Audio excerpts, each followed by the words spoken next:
મિત્રો અત્યારે શિયાળો ચાલુ થઈ રહ્યો છે અને વરસાદ પણ પડી રહ્યો છે, તડકો પણ આવી રહ્યો છે.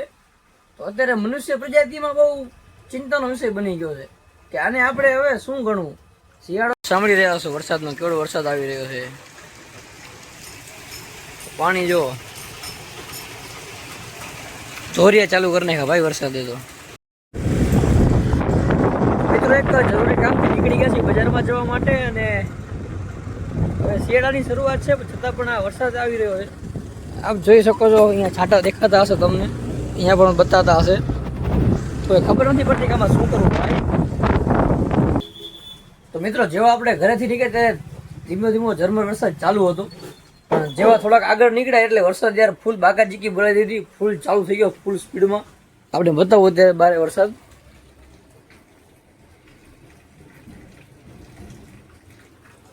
હા, કેમેરામાં તો એ વરસાદ બતાવતો નથી આપણને કે કેટલો ફૂલ આવે છે, પણ આ જો થોડીક ઠંડી લાગતી હતી એટલે મેં આ નાનું એવું જેકેટ છે એ પહેર્યું હતું મેં. આખું ફૂલ પલળી ગયું છે ભાઈ, અત્યારે ફૂલ એટલે ફૂલ પલળી ગયું છે. તો સુકાવા માટે અહીંયા પંખે નાખ્યું છે અત્યારે આપણે. અને આપણે આવી ગયા છીએ કૈલાસભાઈની દુકાને, કારણ કે વરસાદ હતો યાર.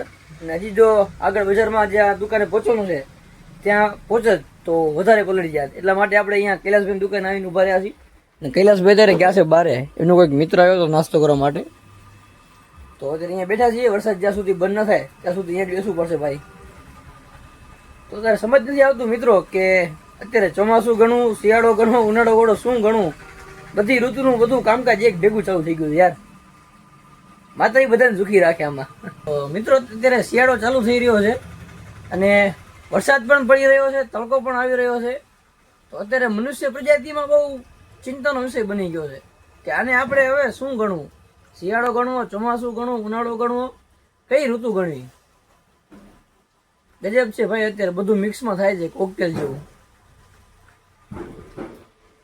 આમ જોઈ લો, ખાબોચિયું દેખાય તમને ભરેલું, એ તમે અંદાજ લગાવી લો કેટલો વરસાદ વરસ્યો હશે. જરીક જ વારથી ઘરથી નીકળો છું એટલી જ વાર થઈ છે, 2-3 મિનિટ થઈ હશે કદાચ. ગજબ છે ભાઈ. અરે ભાઈ ગજબ છે યાર, ગજબમાં વરસાદ. અત્યારે ડબલ સ્પીડ થઈ ગઈ, પેલા કરતા પણ ડબલ સ્પીડ થઈ ગઈ. બતાવો તમને, હવે તમને દેખાશે કદાચ.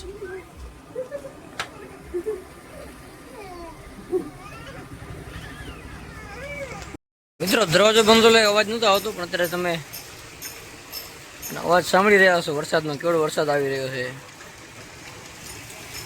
પાણી જો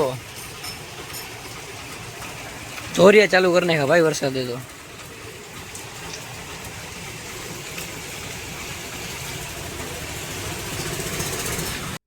તો મિત્રો જેવા આપણે ઘરથી બહાર નીકળ્યા ત્યાં વરસાદ ચાલુ થઈ ગયો અને બજારમાં પહોંચતા જ મુશળધાર વરસાદ ચાલુ થઈ ગયો હતો.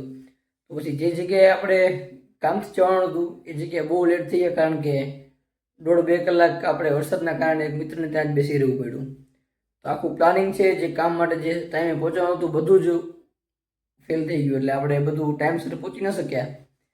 તો પછી યાર હાલત એવી થઈ ગઈ કે બ્લોગ બનાવવાનું મન જ ન કરતું. પૂરો દિવસ એમ નીકળી ગયો અને જે પ્લાનિંગ કર્યું હતું, જે કામ કરવાના હતા એ બધા ડિલે થતા ગયા. તો યાર પછી મને જ ઉતરી ગયું ભાઈ હવે યાર બ્લોગ નથી કરવાનો. પછી જ્યારે જે આપને બતાવવા માંગતો હતો એ પણ મગજમાંથી નીકળી ગયું કે ચલો ભાઈ આ બ્લોગ શૂટ કરીને તમને બતાવવા માટે રેકોર્ડ કરી લઉં.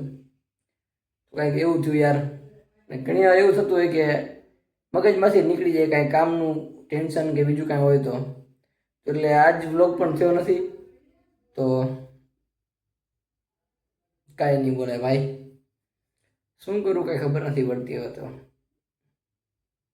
કારણ કે નવા છીએ. તો ચાલો થતું રહેશે આવું તો, પણ ધીમે ધીમે ખુદ શીખીએ આપણે અને ખુદને ઇમ્પ્રૂવ કરીએ. તો આપ બન્યા રહેજો હંમેશાની વખતે. આપ થોડા ઘણા લોકો મારી સાથે છો તો તમારું પ્રેમ આમને આમ મારી સાથે રાખજો. એક દિવસ આપણે જરૂર આમાંથી સારા એવા કોન્ટેન્ટ બનાવશી, સારા એવા વિડીયો આપણી ચેનલ ઉપર આવશે. તો એ જ્યાં સુધી ના આવે ત્યાં સુધી બન્યા રહેજો તમે બધા. તો ત્યારે જ આ વ્લોગ આપણે અહીંયા સમાપ્ત કરીએ છીએ, અને વિડીયોને લાઈક, કોમેન્ટ, ચેનલને સબસ્ક્રાઈબ કરતા રહેજો ભાઈ. તો ચલો, જય માતાજી અને શુભ રાત્રિ.